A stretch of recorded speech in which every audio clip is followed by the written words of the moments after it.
Daintily dressed girl tells of daily routine of factory, Atlanta Constitution, July 31st, 1913.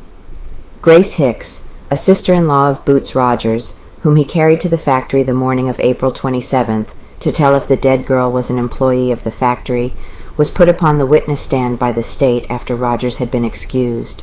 She was a daintily dressed, slender girl of 17, and declared that she had worked there for the past 5 years. To the solicitor's questions, she answered that she had known Mary Phagan for about a year at the pencil factory, and that the dead girl had worked on the second floor. "Did you see her on April 27th?" Mr. Dorsey asked. "Yes." "Where?" "At the undertaker's."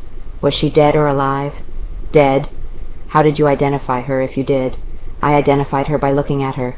Miss Hicks was then made to describe in detail the undertaking establishment and also Mary Phagan, and she declared that the girl was good-looking, with brown hair and blue eyes, and that she knew her at once by her hair. She also stated that Mary Phagan was well-built, and then she was asked to tell of the routine of the factory, describes office plan. "What did you do every day when you went to the factory?" "I punched the clock and then went to the dressing room." "How far was the clock from Frank's office?" "About 18 feet, said the girl. "How much of the 12 months had Mary Phagan worked?" "Most of the time." "Where was Mary's workplace?" "Next to the dressing room." "Were you present and saw the place when the blood was dug up?" "That was about 2 weeks afterward." "How far was Mary's machine from the dressing room?" "About 10 feet. In going from the office to the clock, would a person pass Mary's machine?" "Yes." "How far was this?" "About 10 feet. Did you ever see Frank in the metal department?" "I have seen him pass through." "About how often during the day would Frank come back to the metal department?" "About 2 or 3 times a day he would come back to see if the work was being done properly." "When did Mary work last?" "Monday the metal have given out." "Had the metal come Saturday?" "No." "Did Frank know when the metal was there?" "I don't know." "When was the regular payday?" "On Saturday. They paid off Friday of that week, though. I got a telephone message to come for my pay on Friday." Shown building plans. The cross-section of the building was then shown the witness, and she was asked to point out where the metal was kept. She also pointed out Lemmy Quinn's dressing room, the register clock, and Mary Phagan's machine. Mr. Rosser then took up the cross-examination of the witness on behalf of the defense. "Standing at the time clock, you could not see into Frank's office, could you?" he asked. "No, sir." "Did you work there a year?" "5 years." "Who was your foreman?" "Mr. Quinn." "In those 5 years, how many times did you speak to Mr. Frank?" 3 times. "Did you ever see him speak to Mary Phagan?" "No, sir." "That floor back there is very dirty, isn't it?" "Very dirty."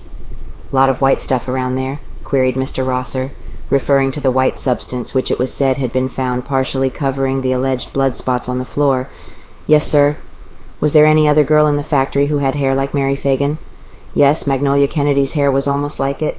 "What was Mary's hair like? Was it like these locks?" asked Mr. Rosser, poking one finger at the blonde head of Attorney Reuben Arnold.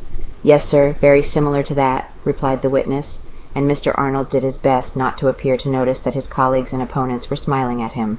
Fun at attorney's expense. Mr. Rosser amused everyone by pointing out the various lawyers on either side of the case, and asking the girl witness if any of them had hair exactly the color of Magnolia Kennedy's tresses. She shook her head as he indicated each one. "Did you ever see Frank have anything to do with the clock?" Mr. Rosser asked, returning to his usual serious way. "No." "Did you go on Friday to get your pay?" "Yes." "Did Frank pay you off?" "No, sir." "Did you see Magnolia Kennedy and Helen Ferguson while they were getting paid off?" "Yes." "Do you live on McDonough Road?" "Yes." "Are the pencils in the factory ever colored?" "Yes, sir." "Ever red?" "Yes, I think so." "Could the red ever get on the rubber?" "Yes, it might." "Did Frank pay off that Friday?" "No." "Who did?" "I can't remember, but it wasn't Mr. Frank." Asked about Frank's office. "You may come down," said Mr. Rosser. Mr. Dorsey, however, asked the witness to remain on the stand and took up further questions. "Do you still work for the National Pencil Factory?" he began. "Yes." Miss Hicks was then asked in regard to the details of Frank's office, but could tell but little about its arrangement. "Was there any paint in the polishing room?" "Yes, sir." "Were the paint room and the machine room together, or were they separated?" "There was a partition between them." "Any paint in the room where Mary's machine was?" "No, sir." "I've seen drops of paint on the floor about the doorway between the 2 rooms," she said when asked about that point. "Was it hard to tell that it was paint?" No. Could you easily tell it was paint? Yes. Did the paint look at all like blood? I never saw any red paint there. Mr. Dorsey then finished with his witness, but the defense asked for another chance to cross-examine her. Could there have been any red paint there? Asked Mr. Rosser. Yes. The floor was very dirty and greasy, wasn't it? Yes. If the paint stayed there long enough, you couldn't tell what I was? No, sir. The girl was then excused after being on the stand slightly over an hour.